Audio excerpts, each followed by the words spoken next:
Oke cuy, di game ini aku harus membangun desa di punggung sebuah makhluk raksasa yang bernama Onbu. Tapi, bisakah aku dan para villagerku bertahan hidup selama 100 hari di atas Onbu? Nah, langsung kita mulai aja petualangan 100 hari kita di The Wandering Village. Driven from our homes by the toxic spores, we kept wandering, looking for shelter. But not in our wildest dreams did we imagine what we would find.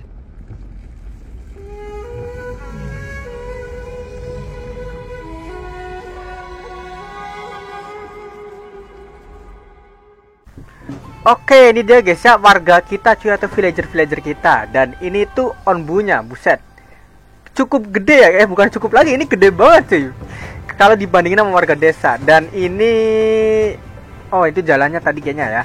Oke, kita langsung aja bangun apa dulu nih, kayaknya rumah guys ya. Oh ya, mereka butuh rumah cuy. Oke, gue bakal bangun rumah dulu di sini. Adanya apa nih? Tenda ya, udah tenda. Ya, seperti biasa di awal aku itu fokus buat bangunan yang menunjang kehidupan villagerku ini cuy, kayak tenda, farming, dan lain-lainnya.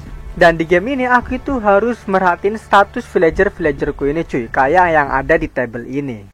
Setelah bangun ini itu, aku itu tiba-tiba dapat notif ada sekelompok pengembara yang mau join ke desaku ini cuy. Ya, karena ini awal-awal juga, jadi aku langsung nerima mereka buat tambahan tenaga kerja. Lumayan kan? Oh ya, by the way, di sini aku itu pakai kecepatan 4 kali di dalam gamenya guys ya. Karena kalau misalkan pakai kecepatan normal itu bener-bener lama banget cuy. Jadi ya udah aku pakai aja gitu kan. Dan ini juga bisa mempersingkat durasi videonya gitu cuy. Jadi ngeditnya nggak lama. Oke, lanjut cuy. Di sini aku itu ngeriset bangunan dokter karena ini tuh sangat penting buat warga desa. Dan sambil nunggu aku juga bangun pabrik gitu cuy, kayak stone cutter dan juga pabrik buat ngolah kayu gitu. Terus aku juga bangun jalan setapak cuy, karena setelah aku baca-baca, jalan setapak ini bisa ningkatin kecepatan gerak para villagerku ini. Jadi ya demi keefisienan dan kecepatan gitu cuy. Buset bahasanya. Ya aku itu bangun jalan ini guys ya, biar makin cepet aja gitu. Selesai buat jalan, aku lanjut buat bangun bangunan scavenger gitu cuy. Apa enaknya bahasanya ya? Nah, pasukan pengintai guys ya. Nanti dia itu kerjanya terbang pakai glider gitu dan cari resource di sekitar daerah yang dilewatin Onbu gitu cuy. Nah, kayak gini cuy. Jadi itu aku itu pilih tempat di map dan kirim pasukan pengintaiku buat explore tempat itu. Nah, pas mereka balik, nanti itu mereka bawa resource gitu cuy, kayak pengetahuan atau barang pokok lainnya. Ya tergantung tempatnya sih. Setelah beberapa hari di sini rumah sakitku itu udah jadi, tapi ternyata ini tuh harus ada pelengkapnya cuy. Jadi di sini aku itu harus bangun herbalis gitu cuy. Nah, ini tuh bangunan khusus nandur. Kok nandur sih? Nanem guys ya. Nanem tanaman obat gitu cuy. Habis itu aku langsung bikin dapur umum.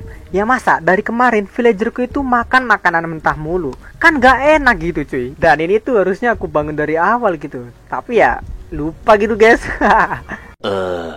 Oke, balik ke gamenya cuy. Jadi di sini aku itu bikin kayak semacam bangunan penunjuk arahnya Onbu gitu. Jadi fungsinya gini cuy, kalau aku ketemu pertigaan jalan seperti ini, aku itu bisa nyaranin Onbu buat jalan ke arah mana. Tapi ya tergantung moodnya si Onbu juga, dia itu bakal setuju atau enggak.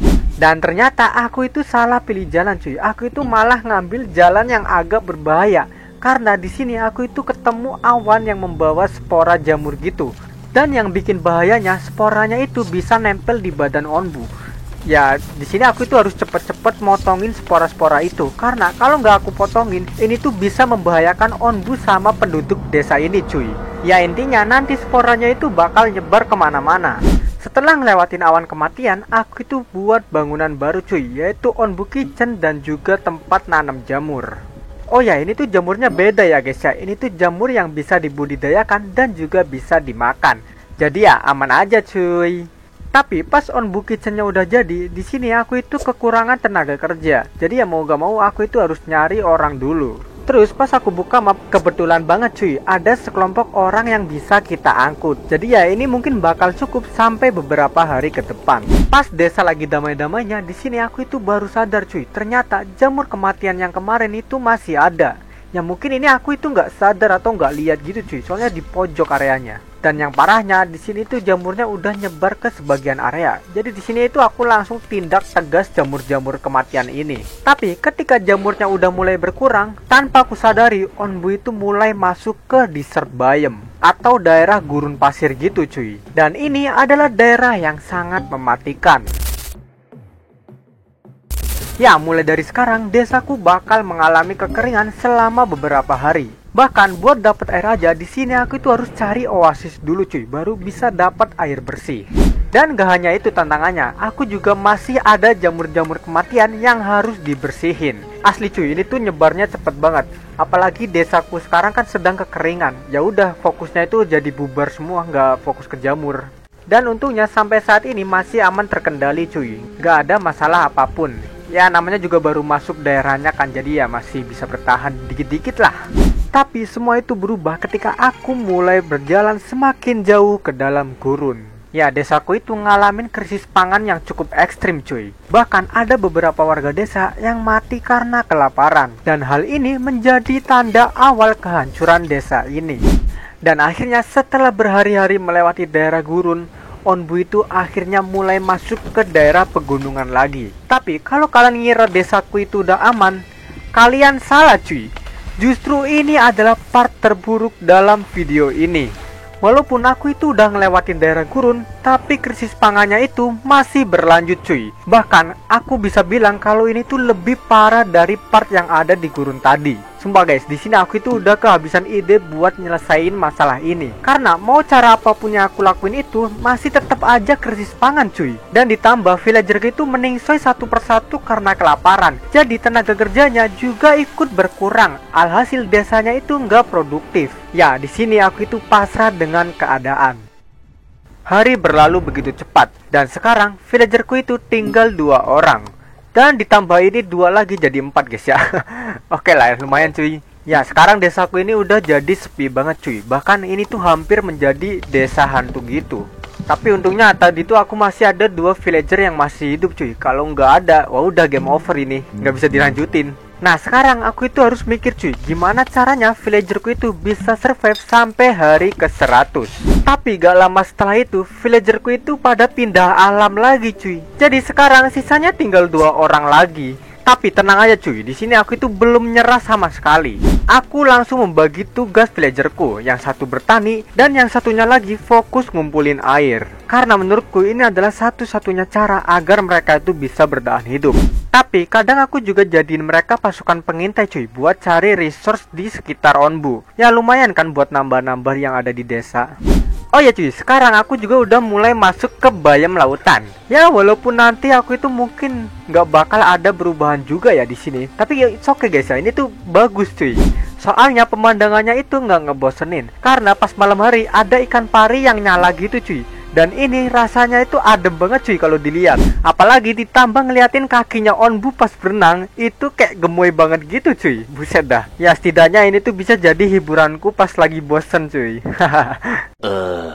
Oke lanjut cuy. Setelah beberapa hari berjalan melewati lautan, aku itu akhirnya ketemu sama orang yang sedang terapung guys ya. Dan tentu aja cuy, tanpa basa-basi langsung aku angkut. Ya lumayan lah nambah 2 kan. Jadi sekarang timku itu udah pas cuy. Yang bertani 1, ngumpulin air 1, dan pasukan pengintai juga ada. Ya bisa aku jamin ini tuh bakal aman sampai ke depannya cuy. Asik. Dan untuk sekarang masalahku paling cuma harus bersihin jamur kematian ini cuy. Jadinya aku itu ngeliburin pasukan pengintaiku buat jadi pasukan pembantai jamur. Dan setelah berjalan beberapa hari, akhirnya aku itu dapat anggota tim baru cuy, buat misi penyelamatan desa. Wis, anjay. Jadi makin lengkap nih, mantap dah. Setelah beberapa hari, akhirnya desaku itu mulai pulih cuy. Ya walaupun warganya itu masih dikit, tapi aktivitas desanya itu masih lancar.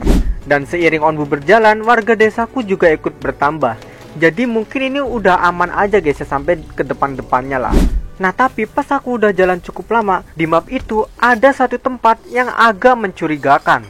Nah ini dia tempatnya cuy. Kalau ini kan awan kematian sama jamur kematian. Nah tapi kalau yang ini itu apaan guys? Sumpah ini aku baru ketemu sama tempat ini. Awalnya aku itu ragu cuy buat ngelewatin itu. Tapi satu-satunya jalan yang bisa dilewatin ya cuma ini doang, gak ada yang lain. Terus pas aku ngelewatin tempatnya, ternyata di tempat ini tuh ada bangkai onbu cuy. Ya ini adalah sesuatu hal yang gak aku duga. Soalnya aku tuh ngira onbu cuma satu, gak ada yang lain. Tapi ternyata masih ada onbu-onbu lainnya. Dan mungkin onbu lainnya juga sama kayak onbu kita cuy. Mereka itu ngebawa orang di atas punggungnya. Dan di hari yang ke-100 aku ini cuma bersih-bersih jamur yang kemarin doang cuy. Dan juga sambil nungguin si onbu ini bangun dari tidurnya. Dan itu dia tadi cuy, petualanganku selama 100 hari di game The Wandering Village. Mungkin videonya sampai di sini aja terlebih dahulu ya guys ya. Dan semoga kalian juga terhibur sama konten ini. Thank you semuanya yang sudah nonton dan sampai jumpa di video selanjutnya. Bye bye.